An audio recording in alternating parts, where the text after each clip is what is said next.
नमस्कार मित्रांनो, मी चाणक्य पाटील भ्रमंतीच्या एपिसोड 15 मध्ये तुम्हा सगळ्यांचं स्वागत करतो। मित्रांनो, आजचा एपिसोड हा आपल्यासाठी खास असा असणार आहे, कारण आज आपण महाराष्ट्रातल्या सर्वात उंच अशा किल्ल्यावर जाणार आहोत। मित्रांनो, हा किल्ला उंच तर आहेच, परंतु त्याहीपेक्षा अद्वितीय या किल्ल्याचा इतिहास आहे। दुर्ग भ्रमंती करत असताना आपण या किल्ल्याच्या इतिहासाविषयी जाणून घेणार आहोत। चला तर मग आजच्या एपिसोडला सुरुवात करूया। साल्हेर महाराष्ट्रात असणाऱ्या किल्ल्यांमध्ये महाराष्ट्राचा जिरेटोप, कारण महाराष्ट्रातील सर्व किल्ल्यांमध्ये हा सर्वात उंच, उत्तुंग आणि विशाल असा किल्ला, आणि त्याचबरोबर महाराष्ट्रातलं दुसऱ्या क्रमांकाचं उंच शिखर। समुद्रसपाटीपासून 5141 फूट एवढी उंची असणारा हा किल्ला नाशिकच्या उत्तरेस सटाणा तालुक्यात आपल्याला बघायला मिळतो। सटाणा शहरापासून हा किल्ला 49 किलोमीटर अंतरावर असून गुजरात आणि महाराष्ट्र यांच्या सीमेवर आहे। किल्ल्यावर जाण्याचा प्रवास हा पायथ्याशी असणाऱ्या साल्हेरवाडी या गावापासून होतो।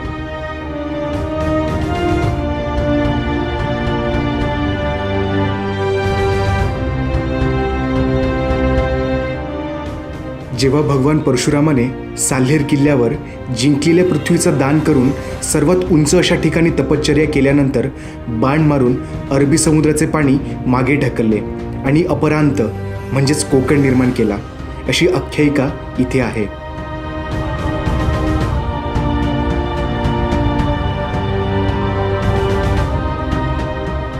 छत्रपती शिवाजी महाराजांनी आपल्या अंमलाखाली असलेल्या प्रदेशाचे प्रांत म्हणून भाग केले। त्यात काही भाग पुण्याजवळचा आणि त्यानंतर मावळ, वाई, सातारा, कराड, पन्हाळा, दक्षिण कोकण, ठाणे, बिंदूर, कोल्हार, त्रिंबक, कर्नाटक, बेलोर, तंजावर आणि बागलाण, आणि ह्याच बागलाणमधला साल्हेर हा किल्ला।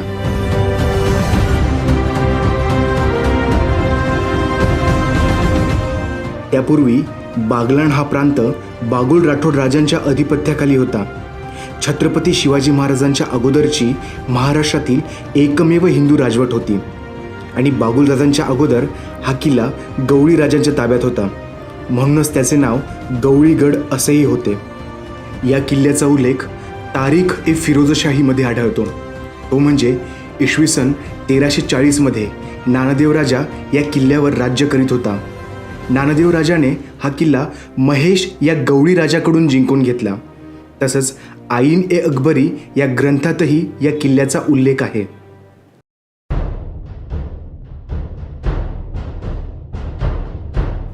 इसवी सन 1609 मध्ये साल्हेर आणि मुल्हेरच्या राजाने अहमदनगरच्या मलिक अंबर विरुद्ध सुरत रक्षणासाठी 3000 सैन्य पाठवल्याचाही उल्लेख आहे।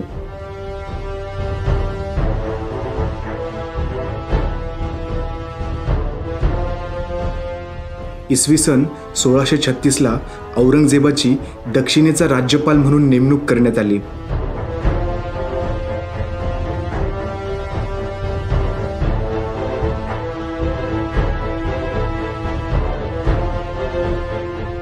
आणि 1637ला औरंगजेब मालोजी दखनीसोबत 3000 स्वार व 2000 प्यादे यांच्यासह बागलाणमध्ये आला। त्यात त्याने स्वतःचे 2000 स्वार मोहम्मद ताहिरला देऊन हल्ला करायला लावले, आणि हा प्रदेश त्याने जिंकून घेतला।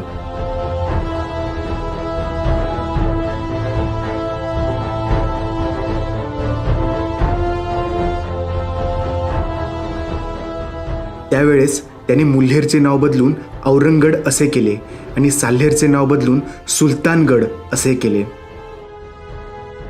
तसंच साल्हेरला सालगिरी, शैल्यगिरी, महेंद्रगिरी अशीही नावं आहेत।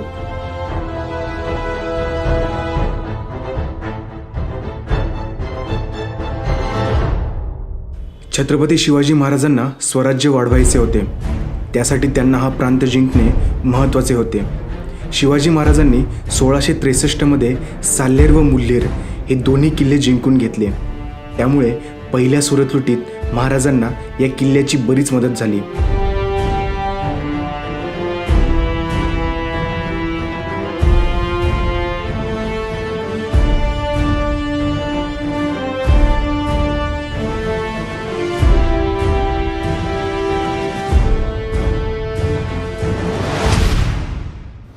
साल्हेर किल्ल्याचे स्वराज्याच्या इतिहासात अनन्यसाधारण स्थान आहे, कारण इथे झालेली मराठ्यांची स्वराज्याच्या इतिहासातील सर्वात मोठी लढाई.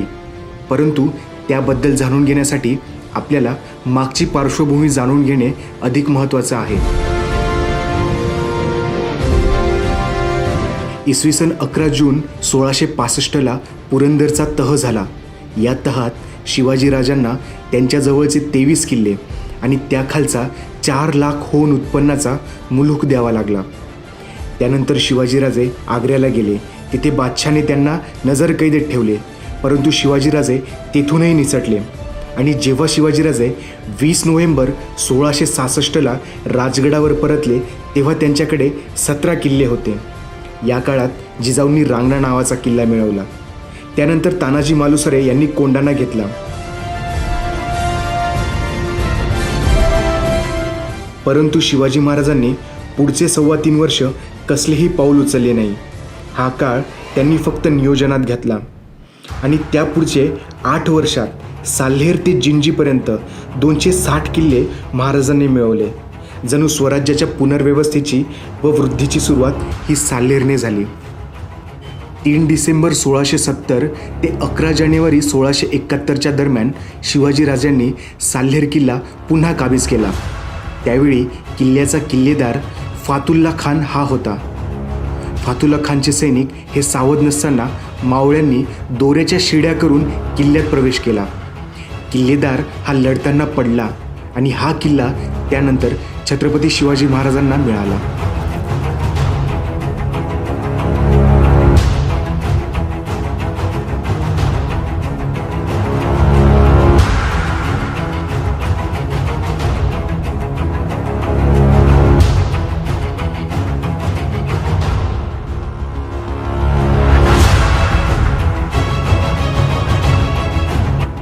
छत्रपती शिवाजीराजे दुसऱ्या सुरत लुटीत बुऱ्हाणपूर मार्गे सुरतला गेलेत आणि ताब्यात मिळालेली लूट ही येताना बागलान मार्गे राजगडावर आणणार होते.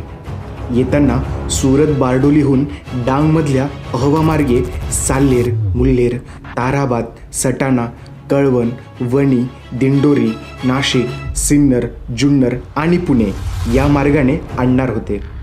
परंतु औरंगाबादला औरंगजेबाचा मुलगा शहाजादा मुअज्जम याच्याकडे दक्षिणेची सुभेदारी होती. त्याच्याकडे सुरत लुटीची बातमी पोहोचली. त्याने लगेचच खानदेशचा सुभेदार दाऊद खान कुरेशी याला शिवाजीराजांचा बंदोबस्त करण्यासाठी पाठवले आणि दाऊद खान कुरेशी हा बुऱ्हाणपूर मार्गे 16 ऑक्टोबर 1670ला अनेक सरदार तोफखाना हत्ते घेऊन चांदवडला आला.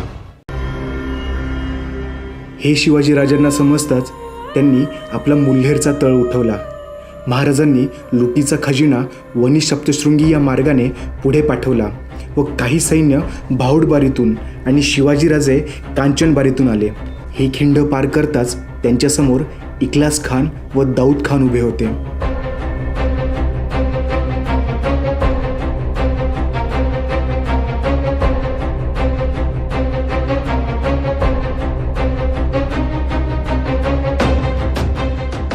सोळा ऑक्टोबर 1670 रोजी मोठी लढाई झाली. यात महाराजांचा विजय झाला. बखरकार म्हणतो, खासा राजा बख्तर खोगी घालून उभा राहिला. म्हणजे स्वतः शिवाजीराजे या लढाईत चिलखत घालून व हातात पट्टे चढवून उभे होते.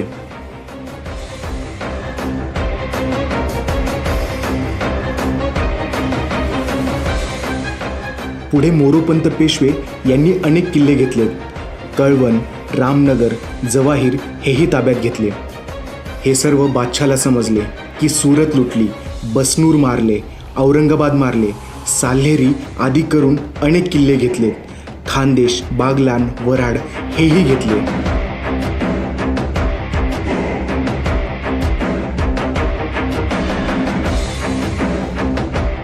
या प्रसंगानंतर औरंगजेबाला चैन पडेना. यासाठी काय करावे ते सुचेना. त्याने शेवटी इखलास खान मियाना व बेहलोल खान यांना स्वारनिशी साल्हेरीस पाठवले.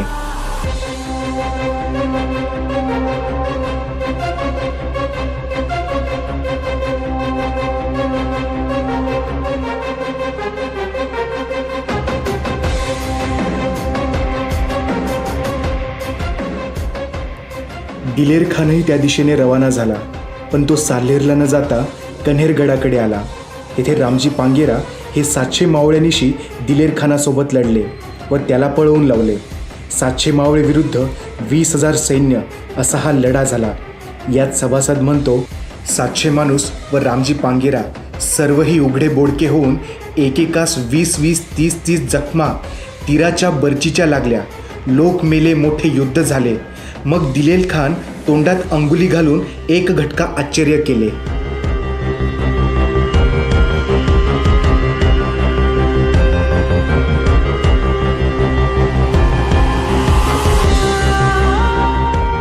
यानंतर इखलास खान मियाना व अमरसिंग चंदावत आणि बेहलोल खान यांनी साल्हेरला वेढा टाकला. त्याच्यासोबत फौज होती. ती 40 ते 50,000, काहींच्या मते ती 1 लाखापर्यंत होती. यावेळी शिवाजीराजे हे शिवापूरला होते. मोरोपंत पिंगळे बागलान मोहीम उरकून कोकणात आलेले होते आणि प्रतापराव घोडदळासह औरंगाबाद नजीक होते आणि राजांकडे फौजही कमी होती. त्यांना पुणेचेही रक्षण करणे महत्त्वाचे होते, कारण दिलेर खान आणि बहादूर कोका स्वराज्यावर चालून येणार अशी खबर हेरांनी महाराजांना दिलेली.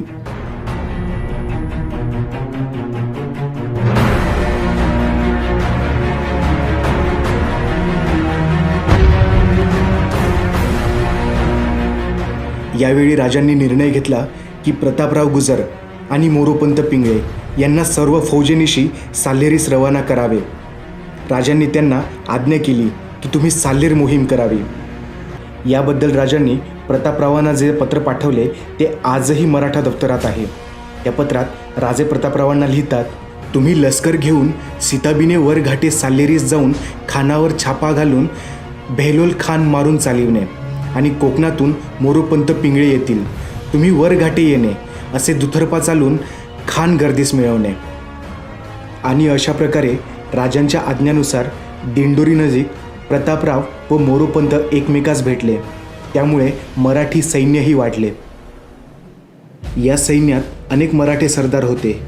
यात प्रतापराव व मोरोपंतांसह आनंदराव व व्यंकोजी दत्तो, रूपाजी भोसले, सूर्यराव काकडे, शिदोजी निंबाळकर, खंडोजी जगताप, गोंदजी जगताप, संताजी जगताप, मानाजी मोरे, विसाजी बल्लाळ, मोरो नागनाथ, मुकुंद बल्लाळ, वरकडबाजे वजीर व उमराव अशी शूर मराठ्यांची फौज उभी राहिली.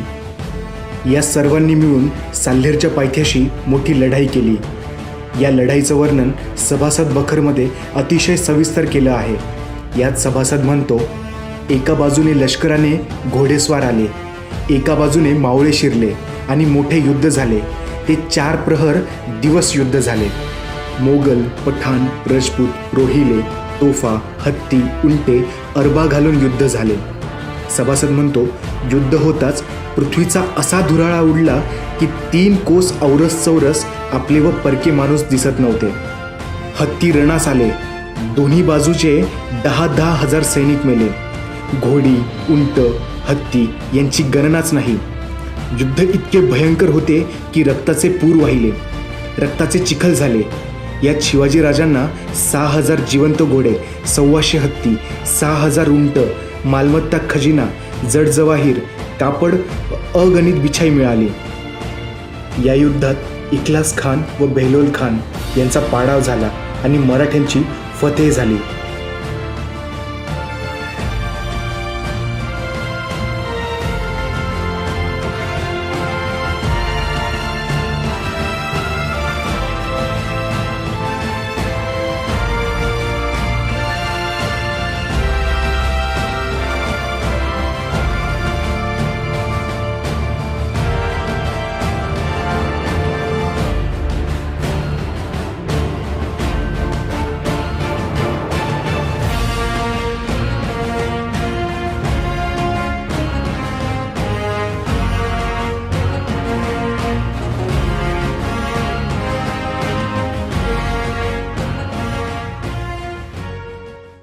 या युद्धात सर्व मावळ्यांनी सरदारांनी कस्त केली, परंतु यात एक दुःखाची गोष्ट झाली. ती म्हणजे सर्व शक्तीनिशी लढता लढता छत्रपती शिवाजी महाराजांचे लहानपणाचे सवंगडी सूर्यराव काकडे हे जंबुरियाचा म्हणजेच तोफेचा गोळा लागून धारातीर्थी पडले. ही बातमी जेव्हा महाराजांना समजली तेव्हा ते अत्यंत दुःखी झाले. सूर्यराव काकडे हे त्यांचे बालमित्र आणि अत्यंत विश्वासू. अफजल खान वधाच्या वेळेस प्रतापगडावर महाराजांच्या सोबत जे 10 लोक होते त्यात सूर्यराव काकडेही होते. सभासद त्यांच्याबद्दल लिहितो, सूर्यराव काकडे पंचहजारी मोठा लष्करी धारकरी. सूर्यराव म्हणजे सामान्य योद्धा नव्हे, भारती जैसा कर्णयोद्धा. मित्रांनो, साल्हेरची लढाई ही मराठी राज्याच्या इतिहासात अतिशय महत्त्वाची मानली जाते. कारण महाराजांच्या नेतृत्वाखाली मावळे गनिमी कावा किंवा छापामार याने कुठलीही लढाई करत. परंतु ही अशी लढाई होती ज्यात 50,000 ते 1,00,000 मुघलांविरुद्ध समोरासमोर खुल्या मैदानात लढून मराठ्यांनी शिकस्त केली. साल्हेर हा साधा किल्ला नसून तिथली भूमी ही युद्धभूमी आहे.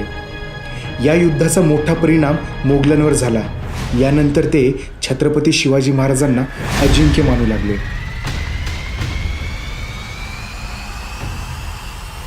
पुढे पेशवाईतही हा किल्ला महत्त्वाचा होता.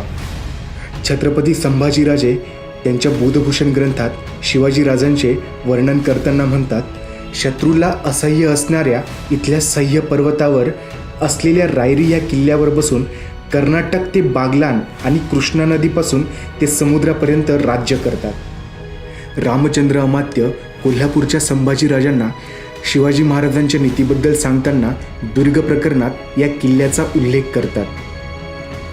त्यात ते म्हणतात, आपल्या बुद्धिवैभवे पराक्रमे कोणाची गणना न करता कोणासी तुंबळ युद्ध करून रणा हाणिले, कोणाच्या दर्शनास गेले, कोणास आपल्या दर्शनास आणले, कोणास परस्पर मित्रभेद केले, कोणास परस्पर कलह लावले, ज्या ज्या उपाय जो जो शत्रू आकळावा त्या त्या उपाय तो तो शत्रू पादाक्रांत करून साल्हेरी ऐवंतापासून चंदी कावेरी तीरापर्यंत निष्कंटक राज्य शतावरी दुर्ग केवळ नूतन सृष्टीच निर्माण केली की ज्या राज्यावरी औरंगजेबासारखा मातब्बर शत्रू चालून आला असता हतप्रभून यमला श्रेयास गेला.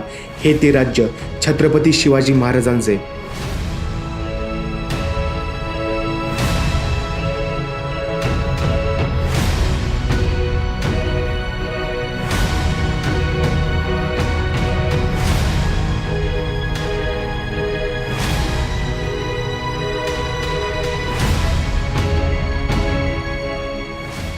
मित्रांनो, कवी भूषणाने साल्हेरच्या लढाईचं वर्णन करताना त्याच्या छंदात तो म्हणतो, गतबल खान दलेल हुआ खान बहादूर मुद्ध शिव सर्जा सल्लेरी ढिग क्रुद्ध धरी के युद्ध क्रुद्ध धरी के युद्ध धरी धरी अद्धत धरी धरी मुंडट डरत उरंडट डकरत डड्डट डिगबरी छेदित दरवर छेदित दैकरी मेदत दतिथल जंगक गतिसुनी रंगक गली औ रंगक गतबल. या छंदाचा अर्थ असा, जेव्हा सर्जा शिवाजींनी रागारागाने साल्हेर किल्ल्याजवळ युद्ध केलं तेव्हा दिलेर खान हतबल झाला आणि शत्रू सैन्याचा फडशा पडला. त्यांची शिरावेगळा झालेली धड ही डरकाळ्या फोडू लागली. इथे रक्ताचा चिखल वाहू लागला आणि हे बघून औरंगजेबाचं अवसान गळलं.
मित्रांनो, बागलाण प्रांताशी निगडीत असलेल्या शिवरायांचा हा इतिहास सांगण्याचा आमचा छोटासा प्रयत्न. एपिसोड आवडल्यास चॅनलला सबस्क्राईब करा, लाईक करा आणि हा इतिहास इतरांना सांगायचा असेल तर व्हिडिओ शेअर करा. धन्यवाद.